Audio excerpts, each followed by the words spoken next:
Boa noite, amigos. Bem-vindos. Em primeiro lugar, gostaria de agradecer a vossa presença. Eu sei que com este tempo mais frio sabe melhor estar em casa, mas agradeço a vossa presença. É sinal que estão a apreciar o estudo. E hoje nós vamos abordar um tema que eu diria que é um tema forte, visto que mexe um pouco connosco. Pois bem, nós até agora analisámos, portanto, o capítulo introdutório, depois os capítulos 2 e 3, nomeadamente as mensagens das 6 primeiras igrejas, e hoje vamos ver a mensagem à 7ª igreja. Antes de começarmos, vamos só inclinar as nossas cabeças para uma breve oração. Senhor nosso Deus, nosso bom Pai, mais uma vez, Senhor, nós queremos no início desta nova reunião colocar-nos diante de Ti, Senhor, com fé, com humildade, e pedir-te, Senhor, que te seja o Teu santo e bom Espírito, Senhor, a iluminar as nossas mentes e os nossos corações para o assunto importante que vamos ver esta noite, assim como para as semanas que seguirão, Senhor. Obrigado porque sabemos que Tu estás entre nós, porque Tu prometeste que lá onde 2 ou 3 estivessem reunidos em Teu nome, Tu estarias no meio deles. Obrigado, Senhor, pois, pela certeza da Tua presença entre nós. Que essa presença, Senhor, venha, uma vez mais te peço, iluminar as nossas mentes e os nossos corações, em nome de Jesus. Amém. Ok, amigos, abram então as vossas Bíblias no livro do Apocalipse, capítulo 3. E nós vamos hoje estudar apenas e só a mensagem à Laodiceia. Eu disse-vos a semana passada que só para a Laodiceia nós teríamos praticamente só uma reunião. Pois bem, a partir do versículo 14, nós lemos o seguinte. Eu vou começar já, uma vez que talvez nós tenhamos que analisar isto um pouco a fundo. Ao anjo da igreja em Laodiceia escreve: Estas coisas diz o Amém, a testemunha fiel e verdadeira, o princípio da criação de Deus. Ora bem, chegamos aqui à 7ª igreja e, tal como nós já tínhamos visto, portanto, a história da igreja cristã é revista através da mensagem a 7 igrejas. Sabem que, eu já aqui vos disse, não me importo de me estar a repetir em alguns pontos que considero fundamentais, o número 7 é um número omnipresente no livro do Apocalipse. Das 88 ocorrências do número 7 em todo o livro, em todo o Novo Testamento, só 56 estão no livro do Apocalipse, o que faz mais de 60%. Portanto, o número 7 é um número que tem uma simbólica muito forte, tem um simbolismo muito forte, não só em toda a Bíblia, mas sobretudo no livro do Apocalipse. E, portanto, o número 7 significa plenitude, perfeição, como nós já vimos. E, portanto, aqui o que nós vimos foi a história da Igreja Cristã, contada antes dela ter lugar, e dividida por 7 períodos da história. Portanto, são as mensagens às 7 igrejas. Ora bem, nós chegamos à última igreja, ou seja, à 7ª, e, portanto, imediatamente nós já deveríamos ter em mente que esta mensagem à igreja de Laodiceia trata-se, por conseguinte, da última mensagem.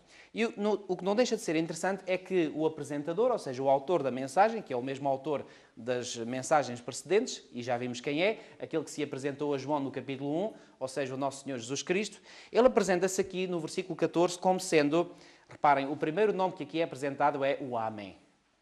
Amém normalmente é uma palavra, e enfim, todos vós já sabeis, que no final de uma oração o que é que nós dizemos? Amém. Amém é uma palavra que vem da mesma raiz hebraica da palavra emet, que quer dizer verdade. Ou seja, quando nós dizemos Amém, talvez muitos de vós ou alguns de vós não saibam, mas quando nós dizemos Amém é como se estivéssemos a dizer é verdade. Ou seja, é como se estivéssemos a subscrever aquilo que acabou de ser dito numa oração. Mas normalmente este emet, este amém, vem no final.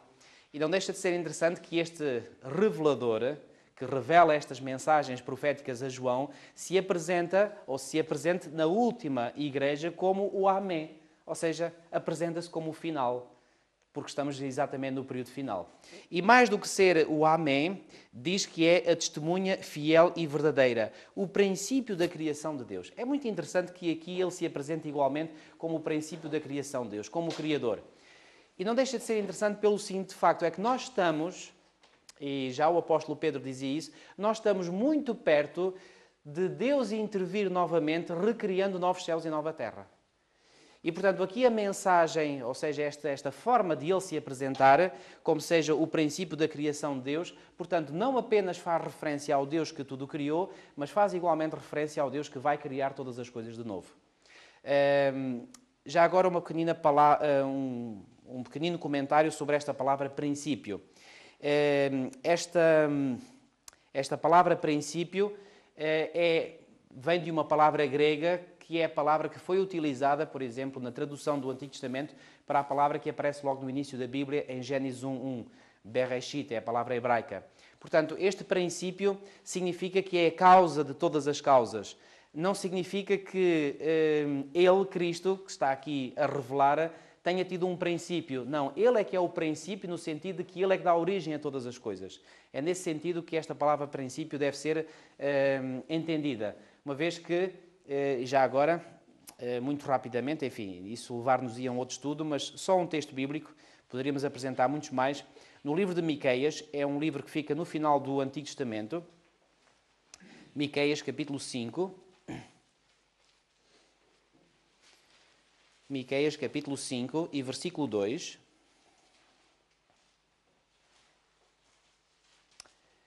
Pois bem, é feita aqui uma profecia messiânica, ou seja, uma profecia que diz respeito ao Messias que haveria de vir, a Jesus Cristo. E falando desse Jesus Cristo que haveria de vir, diz-nos o texto aqui em Miqueias 5:2 o seguinte: E tu, Belém Efrata, pequena demais para figurar como grupo de milhares de Judá, de ti me sairá o que há de reinar em Israel. Quem é que haveria de nascer em Belém Efrata? Precisamente Jesus Cristo.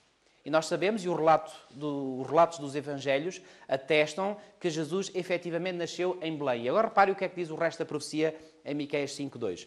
O que há de reinar em Israel e cujas origens são desde quando? Desde os tempos antigos, desde os dias de quê? Da eternidade. Então, as origens de Jesus Cristo remontam a quando? À eternidade. Bem, o que é a eternidade?